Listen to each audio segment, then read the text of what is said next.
What about your husband as a person would you want people to remember him by? My husband was a very patient person. He worked with, in his civilian life, he worked for Adult Protective Services, so he worked with the elderly and he worked with the disabled. And so in order to do that, you have to have a lot of patience. And my husband had the patience of Job, I can tell you. He tolerated just about everything. He hardly ever got mad, hardly ever yelled. He kept an even keel. He was just very calm, and you could sit and talk to him, and he would actually listen to you. You know, you talk to some people and they're just like, yeah, No, he would sit and genuinely listen to you, no matter who you were. It didn't have to be me. It could be a stranger off the street. He was intrigued by everything and what anybody had to say. He was very intent on making sure that they knew that he was there with them, even if he didn't know them. And so he was a very patient and kind person, great father, great husband. And they said he was a hero, but you know, he was always my hero. Always, even before this happened. How has this whole event affected the family's life? I mean... Well, I have one son who's 40, and he had one older sister and one younger sister, and to them it was a shock as much as it was to me. His older sister knew him longer, of course, longer than I did, and she's from Fargo, North Dakota, and his youngest sister is from Phillipsburg, Montana. So I grew up in Montana, and he grew up in North Dakota, and we met in the service. And when I first told his oldest sister, she didn't believe me. She said, no, that can't be true. And so I had to have the CAC officer and the chaplain talk to her to make sure she understood. She was, of course, we had to call her because she was in North Dakota, and she didn't think it was true because she was like the rest of us. We knew that there's a possibility that maybe they would get hurt or injured while they were deployed, but never on U.S. soil. And so that was what shocked her the most, I think. And same with his younger sister. They just couldn't believe it. They just couldn't believe it. What would you like to tell us about your son? Tell us about, who he was as a person. What do you want him remembered by? Well, he was a very loved kid. He had friends everywhere. Everybody knew who he was. He made friends with everybody. They just loved him. And he tried every sport and excelled in every sport, and just was the cutest little thing ever.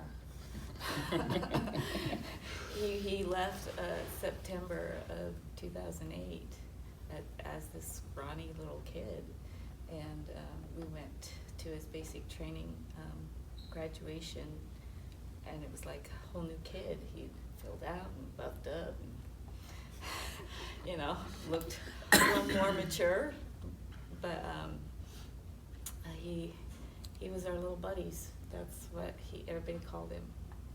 He was the only child, or did he have sisters, He brothers? was the youngest of 4, so he had 2 older brothers and a sister, and they loved him immensely. Just took care of him and just surrounded him. He was a good friend to everybody. What made him want to be a soldier?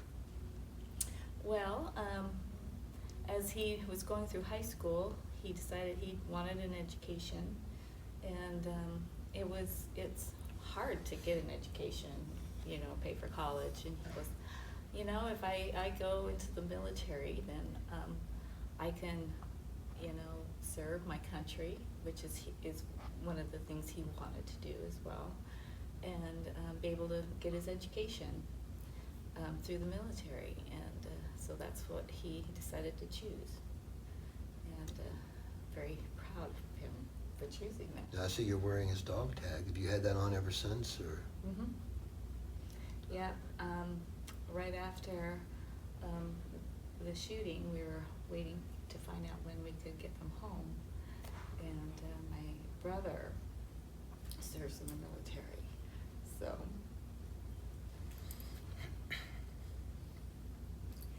he flew out to escort him home.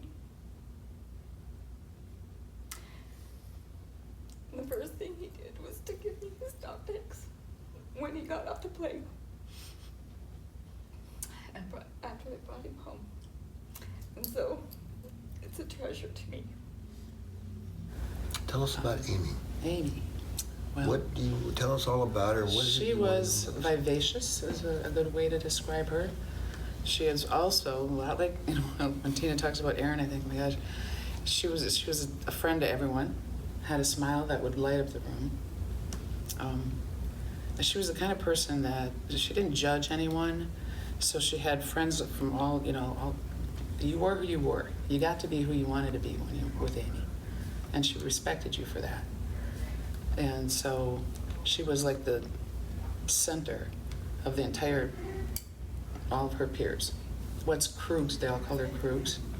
What's Krug's doing? When they were trying to decide what to do for the night, well, what's Krug's doing? And that would determine what they would be doing. So yeah, she was very popular.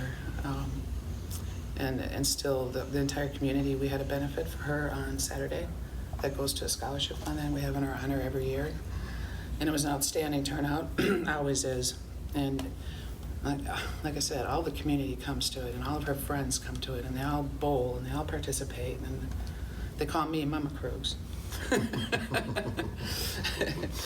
And they've taken care of me throughout these years, you know, helped me stay strong without her, along with my daughter and my son. I have 2 other children. Amy was the oldest.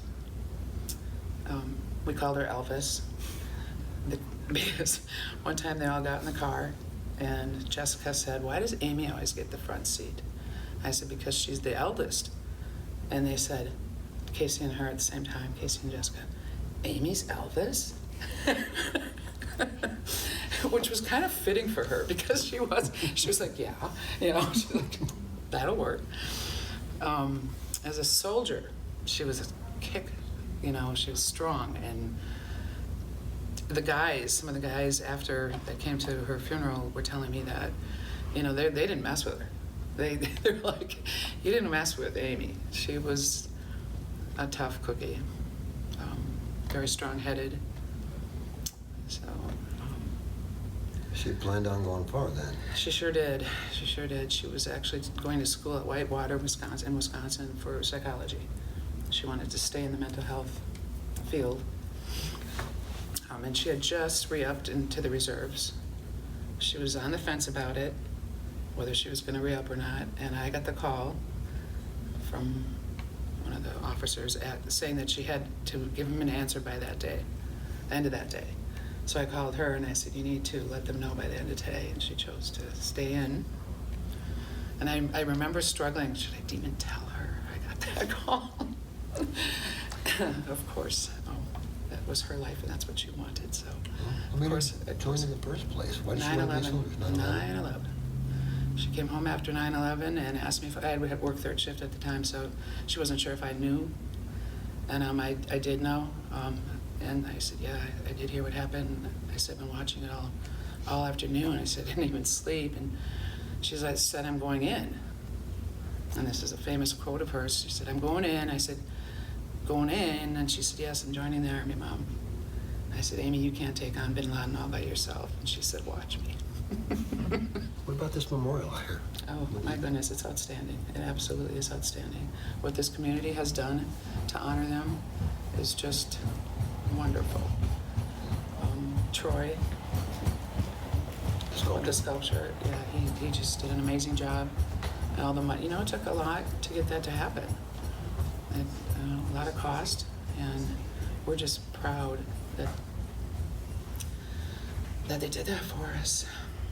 Do you think? And having it right across from the Shiloh is just amazing to us because we spent so much time here. You know, we were here for the trial, of course. We were here for a one-year event that they held. We've just been here a lot of times, and to have it just walk right across, you know, in walking distance is wonderful. It's a great tribute. And like Tina said, I mean, we have a lot of tragedy in this world these days, you know, and a lot of them don't get honored like this. So, very moved that they did this for us. Yeah. But what's wonderful is relationship that we have built throughout the years is also just an outstanding relationship. We love each other. All of us love each other. And we've been through so much together. And we've held each other up during it, you know. And we even talked And our wonderful friends and did tattoos. yeah. What are the tattoos? Well, it started with our family that my son, when he was serving here, he got my name put on his chest over his heart. So when we came back for the first year memorial, we decided that we were all going to get tattoos. So we found out what place he had gone to and called him up and said, we're all coming in for some tattoos. So each one had, you know, they picked something memorable each time that we come here. And so every time we do, we get a new tattoo.